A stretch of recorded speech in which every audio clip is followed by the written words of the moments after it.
friends, today we will read chapter 6, How I Have Suffered. In this chapter we are talking about housekeeper Meeta. Okay, she is a very loyal and kind housekeeper and who loves her family very much. Student, इस chapter में जो author है वो अपनी housekeeper मीता के बारे में discuss कर रही है। वो कह रही है वो एक ऑर्डिनरी वीमेन थी। ठीक है, वो एक ऑर्डिनरी डे हमारी फैमिली में आई थी। उसका जो फर्स्ट डे है वो एक बहुत ही ऑर्डिनरी डे था, हमें मतलब याद भी नहीं है, लेकिन वो हमारी फैमिली का इतना इम्पोर्टेंट हिस्सा बन गई कि उनको भूल पाना हमारे लिए बिल्कुल ही नामुमकिन है। ठीक है, और जब ऑथर इस दुनिया में आई भी नहीं थी, मतलब उनकी बर्थ भी नहीं हुई थी, उससे पहले से मीता उनकी फैमिली में वर्क करती हैं। ठीक है, वो कह रही हैं कि मैं अपना कोई भी दिन मीता के बिना, चाइल्डहुड का कोई दिन मीता के बिना गुजारना सोच भी नहीं कर सकती थी। और अब ऑथर जो है कैरोल ग्रैफिन, उनकी शादी हो गई है, उनकी फैमिली, उनका घर है, लेकिन आज भी कोई ऐसा दिन नहीं जाता जब वो मीता के बारे में ना सोचती। ठीक है, और मीता जो है उनकी वजह से उनकी पूरे फैमिली, पूरे मतलब लोग नेबरहुड में, पड़ोस में, सब में फेमस हैं। उनकी फैमिली को जाना जाता है एक अच्छी फैमिली, क्योंकि उनके पास मीता है। ठीक है, और वो हर कोई उन्हें जानता है, उन्हें कोई इग्नोर नहीं कर सकता। मीता जो थी वो स्किनी, मतलब बहुत ज़्यादा पतली थी, पतली सी थी, और वो हमेशा मुझे और मेरे भाई को डराती थी और काफ़ी हमें डराती थी। कहती थी कि अगर आप खाना फिनिश नहीं करोगे मैं तुम्हें छोड़ के चली जाऊंगी, अगर तुम अपनी डेस्क क्लीन नहीं करोगे मैं तुम्हें छोड़ के चली जाऊंगी। ठीक है, और वो कहती है कि ऑथर के हमें मीता के बारे में ज़्यादा कुछ नहीं पता था, बस इतना ज़रूर पता था कि वो जर्मनी से आई है 1920s में, और हमेशा वहाँ पर उसके नेफ्यू और नीस रहते हैं। हमें और उसके अलावा उसका कोई भी रिलेटिव उससे मिलने कभी नहीं आया था। ठीक है, उसकी इंग्लिश स्पीकिंग जो थी वो अच्छी नहीं थी, और वो हमेशा मैं और मेरा भाई एडवर्ड उसका मजाक बनाया करते थे। ठीक है, और हमेशा वो ये कहती थी कि तुम लोग, हमेशा कंप्लेन करती थी तुम लोगों ने मुझे अगली और थिन बना दिया है, और मेरे ऊपर से पूरा फ्लैश डिसअपियर्ड हो गया है, और मैं जो है मंथ आफ्टर मैं जो है यहाँ से चली जाऊँगी जर्मनी। सालों से हम लोग मीता की जर्मनी ट्रिप्स की कहानियाँ सुनते थे कि जर्मनी बहुत अच्छा है, वहाँ की एयर बहुत क्लीन है, वेदर बहुत अच्छा है, मतलब बचपन से हम यही सुनते हुए आ रहे हैं। और वो हमेशा यही कहती थी कि मैं इस अप्रैल जो है जर्मनी जा रही हूँ। फिर अप्रैल से जुलाई आ जाती थी, फिर अक्टूबर आ जाता था, फिर वो सोचती थी कि जनवरी में जाऊँगी, फिर दोबारा अप्रैल आ जाती थी। ऐसे ही करते करते दिन गुजरते जाते थे। ठीक है, ऐसे ही सालों गुजर गए थे, और वो खुद कंफ्यूज थी। बड़े अजीब अजीब से रीज़न देती थी वो ना जाने के। कहती थी अप्रैल में वहाँ बहुत ठंड होती है जर्मनी में, जुलाई बहुत ज़्यादा हॉट होता है, न्यू ईयर पे बहुत ज़्यादा स्नो होती है वहाँ पर। ठीक है, तो इस तरह से 40 साल हो गए थे और हम उनकी बातों को सुनने के आदी हो गए थे। वो हमेशा ये कहती थी कि मैं जाऊँगी जर्मनी, लेकिन जाती ही नहीं थी। ठीक है, एक मिस्ट्री अभी तक सॉल्व नहीं हो पाई थी कि वो हमारी मम्मी से बात कैसे करती थी। हमारी मम्मी एक स्पेनियर्ड थी, उनकी स्पीकिंग स्किल भी बहुत बुरी थी। हम हमेशा अपनी मम्मी का मजाक बनाते थे जब भी वो इंग्लिश स्पीकिंग करती थी। ठीक है, एक दिन हम लोग, हालांकि मम्मी बहुत चेतती थी इस बात से, लेकिन हम फिर भी मम्मी को मजाक ही बनाया करते थे। एक दिन ऐसा हुआ, हम लोग अपनी मामा का जो है वो मजाक बना रहे थे क्योंकि उनकी स्पीकिंग के ऊपर। तो मीता ने हमें डांटा और कहा कि आप मम्मी का ऐसे मजाक मत बनाया करो, मम्मी की बात सुनो और मम्मी की रेस्पेक्ट करो। गुड इंग्लिश से कोई गुड मम्मी नहीं बनता, आपको कोई दूसरी मम्मी कभी नहीं मिल सकती। ठीक है, ये इंसिडेंट हमें कभी नहीं भूला हूँ। ठीक है, और हमेशा वो सबसे झगड़ा करती थी, उसे खुश कर पाना बहुत ही मुश्किल था।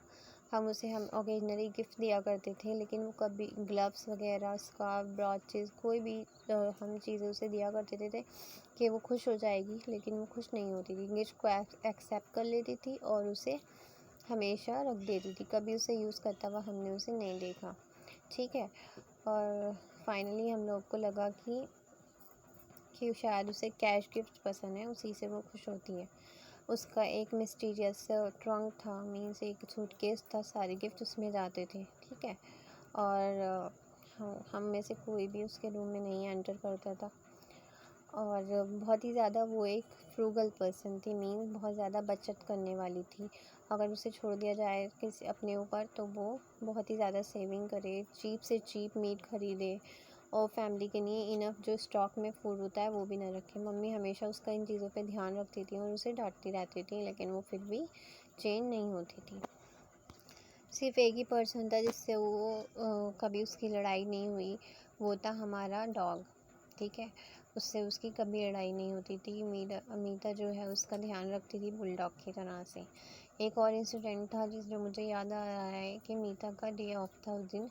मदर जो थी वो भी किसी काम में थी। ठीक है, पापा ने क्या करा, रेफ्रिजरेटर में हमारे जो बॉस्टन का स्टीक रखी हुई थी। पापा ने सोचा कि वो स्टीक वो ले लें, लेकिन मीता से कौन बच सकता था। मीता फ़ौरन आई और पापा के हैंड से स्टीक ले ली और कहा कि ये आपके लिए नहीं है, ठीक है, ये जो है हमारी गीगी की है, मतलब बॉस्टन गीगी की, तो ये उसे देनी है। ठीक है, एक बार क्या हुआ था, मीता जो है पूरी तरह से डीप हो गई थी और हमने काफ़ी उसके लिए दवाइयाँ वगैरह करी और वो फ़ोन भी नहीं सुन पा रही थी। अगर वो फ़ोन पिक कर लेती थी तो सिर्फ बस यही कह देती थी नोबडी होम, कि घर पर कोई नहीं है। डोर बेल्स भी उसको आंसर नहीं कर पा रही थी। ठीक है, पापा भी कभी झाड़ियों से आते थे, कभी सिलार विंडो से आ जाते थे। मुझे आज भी याद है कि एक बार हमें स्नो स्टॉर्म में कम से कम आधे घंटे से ज़्यादा बाहर रहना पड़ा। ठीक है, क्योंकि मीता को डोर बेल की आवाज़ नहीं आ रही थी, तो मीता के लिए डोर ओपन करना पॉसिबल नहीं था। ठीक है, इस तरह की थी मीता कि वो ज़्यादातर किसी को कॉम्प्लीमेंट भी नहीं करती थी, ज़्यादा तारीफ़ भी नहीं करती थी हमारे मुँह पर हमारी। हम हमेशा अपने नेबर्स वगैरह से, फ्रेंड्स से ही सुनते थे कि मीता को हमारे पर प्राउड है, वो हमारी प्रोग्रेस से, हमारी अचीवमेंट से बहुत खुश होती है। एडवर्ड की ब्राइड की चॉइस, मेरी मैरिज, इन सब से वो बहुत ज़्यादा खुश थी। ठीक है, लेकिन वो अपना रिएक्शन इन चीज़ों पे शो नहीं करती थी हम लोग को। जब एडवर्ड अपनी आर्मी से वापस आया तो मीता ने डोर खोला और कहा, और जैसे क्या तुम फिर से आ गए इस टाइम पर। ठीक है, हालांकि हम जानते थे कि वो हम लोगों को लेकर परेशान भी रहती है, लेकिन वो उसका जो तरीका था वो डिफरेंट था, एक्सप्रेशन अलग थे। ठीक है, जब भी मीता का मोस्टली मेरे यहाँ भी रहने के लिए आ जाती थी और मुझे बहुत अच्छा फ़ील होता था, लेकिन मैं मना करती थी ये कहकर कि मीता हमारे पास ज़्यादा पैसे नहीं हैं आज तक। तो मीता ने कहा कि तुम्हारे पैसे किसको चाहिए। ऐसे गुस्से में तो मुझे एम्बैरेस सा लगा थोड़ा, तो मैंने कहा कि हमारा अपार्टमेंट छोटा है और इसमें ज़्यादा जगह नहीं है, इसलिए। ठीक है, कुछ टाइम के बाद जब मैं बड़े अपार्टमेंट में शिफ्ट हो जाऊंगी तब आप मेरे साथ रह सकती हैं। उसके एक्सप्रेशन एकदम चेंज हो गया। उसने कहा ठीक है, मैं आपके लिए अच्छा खाना बनाऊंगी, तुम्हारे घर की एक बार भी करूँगी, अकेले तुम्हारे लिए ये सब कुछ करना मुश्किल होगा। ठीक है, लेकिन ऐसा कभी हो नहीं पाया। मीता हमारा नया घर कभी नहीं देख पाई, क्योंकि समर्स में वो उसकी हमेशा जो डिले होने वाली ट्रिप है उस पर चली गई थी जर्मनी। ठीक है, अपनी नीस और नेफ्यूज़ के साथ मिलने, जहाँ पर जिससे वो पहले कभी नहीं मिल पाई थी। ठीक है, वहाँ पर वो बीमार हो गई और उसकी डेथ हो गई। उसकी डेथ की न्यूज़ हम तक आई, हम बहुत ज़्यादा स्टन्ड हुए, हमें यकीन नहीं हो रहा था। लेकिन फिर हमने सोचा जैसे हमारी ग्रैंड मदर का फ़ोटो हमारी ड्राइंग रूम की वॉल पर है, वो हमेशा हमारे साथ ही रहेगी। लेकिन ये अच्छा नहीं हुआ। हम हमेशा चाहते थे कि वो हमेशा हमारे साथ रहे, रिकवर हो जाए और वापस आ जाए, लेकिन ऐसा हो नहीं पाया। कुछ दिनों के बाद मम्मी और मैंने बहुत हिम्मत करके मीता की चीज़ों में जाने का देखा। हमने सोचा कि देखते हैं कि कोई चीज़ ऐसी है जो उसकी फैमिली जर्मनी में जो है उसे देनी है। ठीक है, और उसने क्या छोड़ा है देखें। तो हमने उसका जो सूटकेस था वो ओपन करा, लेकिन शॉक थे हम लोग कि वो लॉक नहीं था। ठीक है, हमने उसे ओपन करा, उसमें जो भी ख़जाना, हमने सोचा था पता नहीं क्या क्या होगा, तो हमने देखा उसमें एडवर्ड और मेरी जो पिक्चर्स थी बचपन से लेके अब तक की, ओल्ड जंप रोप थी हमारी, इस इंगेजमेंट और मैरिज के अनाउंसमेंट्स थे, और गीगी का जो डॉग कॉलर्स थे, और हर गिफ्ट जो हमने उन्हें इतने सालों से दिया था वो अच्छे से रैप था टिश्यू पेपर में, और उसका ओरिजिनल रिबन उसके साथ था। ठीक है, ऐसा लग रहा था हम जैसे अपनी लाइफ की लेयर्स ओपन करते जा रहे हैं, मतलब हम फ्लैशबैक में जाते जा रहे थे, हमें पुरानी यादें हमारी ताज़ा हो रही थी। ठीक है, एक लेदर पाउच था वहाँ पर साइड में ही, और उस पर लिखा था to Eddie and Carol. I leave all my money, Eddie और करोल के लिए ही मैं सारे पैसे छोड़ कर जा रही हूँ। ठीक है, उसमें 6,000 पाउंड्स थे, उसने उसकी पिछली 40 साल की सेविंग। ठीक है, और उसने सारे हर सिंगल डॉलर को अपने पास बहुत ही अच्छे से संभाल कर रखा हुआ था। मैं मम्मी को देख रही थी, वो भी साइलेंटली रो रही थी और मुझे अपनी आवाज़ तक नहीं मिल रही थी। और मैं सोच रही थी मीता तुम मेरा नाम कभी भी ठीक से नहीं ले पाई, और मैं रोने लगी। ठीक है, और तुम क्यों चली गई हमें ये बताए बिना।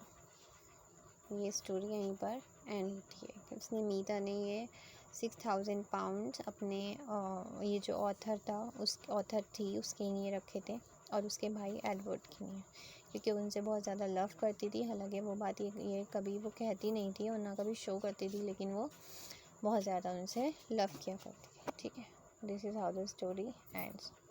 Thank you.